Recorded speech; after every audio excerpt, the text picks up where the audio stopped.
Activating notifications on your Charles Schwab account can help you stay updated on your investments and account activity. Follow these simple steps to enable notifications quickly. Step 1. Log into your account.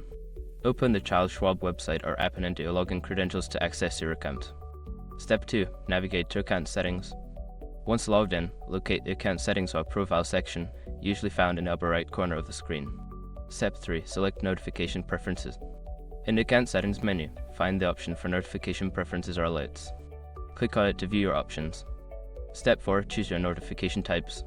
Review the available notification types, such as account activity, market updates, or transactional alerts. Select the ones you wish to activate. Step 5. Save your changes. After selecting your preferred notifications, make sure to save your changes. You may receive a confirmation message indicating that your notifications are now active. By following these steps, you can easily activate notifications on your Charles Schwab account and stay informed about your financial activities.